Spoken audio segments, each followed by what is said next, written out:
Get your ponchos ready and hold on tight because we have the latest creation from M. Night Shyamalan, and don't worry guys, this one doesn't involve trees. Maybe people are setting off the plants? Glass is the third film in an unlikely trilogy fusing together 2000's Unbreakable and 2016's Split. And as with all Shyamalan movies, Glass is no exception with its huge twist ending, and this one has 4. Good for you.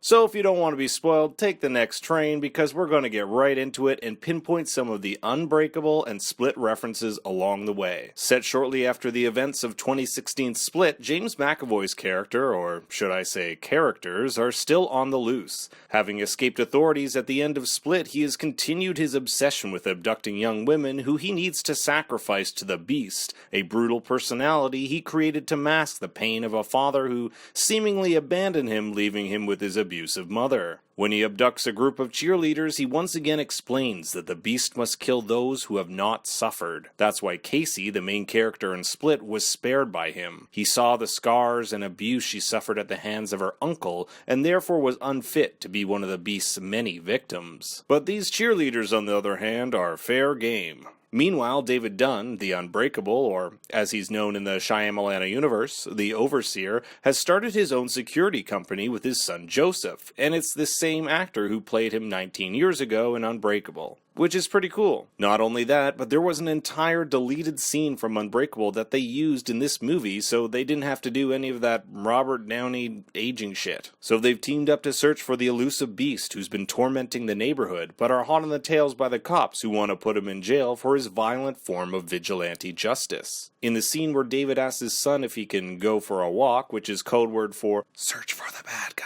Joseph tends to a customer who appeared in Unbreakable. Excuse me, sir. His name is Jay, and it's none other than the director Shyamalan, who reprises his role of the drug-dealing football fan who has now turned his life around, even remembering David all those years ago when he was frisked at the football stadium. It must have been pretty memorable.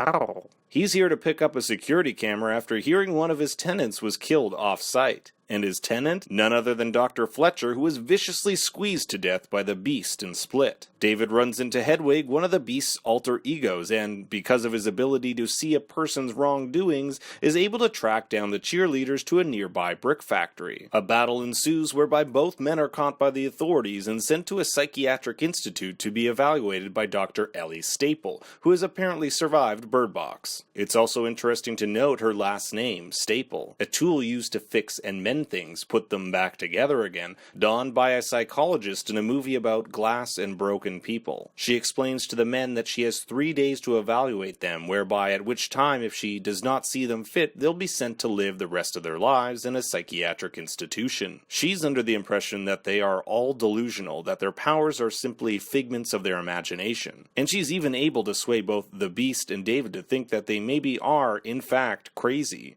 The bars the Beast bent and Split? Well, they were made in the 1800s and easy to bend. The bullets he was shot with? Merely old shells that had lost their power. By the way, it's pretty cool that you can still see the bullet marks that he got in Split in this movie. Dr. Staple's gaslighting even works on David, who starts to believe that he may not be who he says he is, but I found this a bit weaker since the dude can friggin' lift this. And for a doctor who thinks their powers are all in their head, she sure has gone to great lengths to specifically design rooms that match their weaknesses. David's has a tank filled with water, and the Beast has a special set of lights that, when flashed, flip his personality like a light switch. Another fun fact, Casey goes to the same school Joseph went to, and likely the same one that the cheerleaders went to as well, CHS. She was put into a foster home after the events of Split when she outed her uncle who was a vicious child molester. Joseph, when looking for clues at the local comic book store, is under the villainous purple glow, the color Glass always wears, which is juxtaposed to the green hero, like his father's poncho. Important to understanding the ending is the struggle that goes on in the Beast's head. His normal form, Kevin, is being fought over by a group called the Horde, which is run by Dennis and Patricia. They want the Beast to take over, while the others struggle to stop him. It's this inner struggle that will eventually lead him to team up with Mr. Glass, who offers to break him out if he can prove the Beast is real. Now all Mr. Glass wants is to prove to the world that people like David and the Beast exist. He's been deemed crazy for his beliefs, and showing the world their existence would, to him,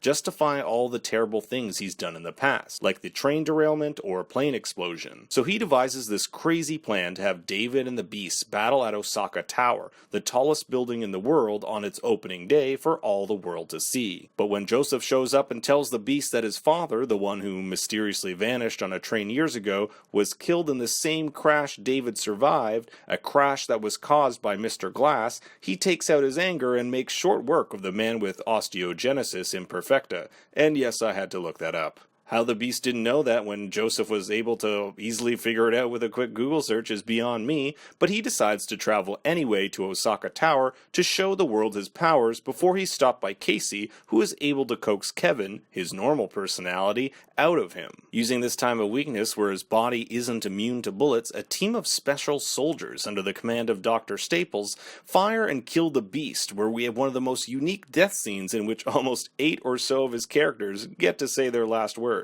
David, on the other hand, who barely survived his battle with the Beast in the water tank, is drowned to death by Staples' men. But before he passes on, Dr. Staples reveals her true identity to him. She's part of a secret organization whose sole duty is to bring balance to the world, and that balance comes in eliminating anyone who shows signs of these powers, be they villain or hero. She exclaims that for 10,000 years they've maintained this balance, and all of its members adorn 3-leaf clover tattoos on their wrist. Now, the 3-leaf clover is interesting here because it's not the 4-leaf clover which we often hear in popular culture, which represents good luck. 4-leaf clovers are actually considered a mutation. That's why they're so rare to find, much like how Glass, the Beast, and David are mutations themselves. So it makes sense that those who are killing these mutations wear a 3-leaf clover instead of a 4. Fun fact, in the trailers they digitally cut out the clover that is on this shooter's wrist. And the method by which this organization gets rid of these superheroes is a reworked MRI machine which Glass somehow knows is bad, so he takes out the special magnifying glass thingamabobber that's meant to fry your frontal lobe the day before his scan. But just when it seems Dr. Staples has successfully covered everything up,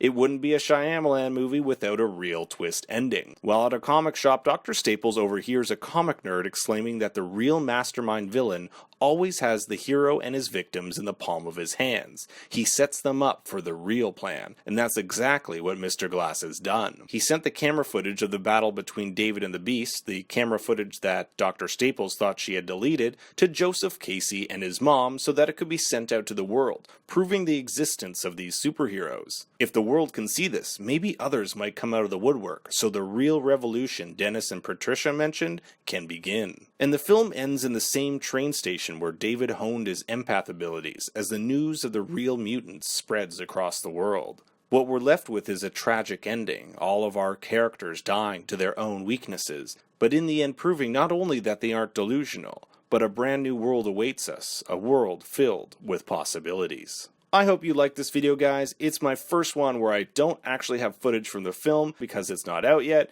so thanks for bearing with me. I have a whole bunch more planned for January, so hit that like and subscribe button with the bell on, and remember, Daddy loves you very much.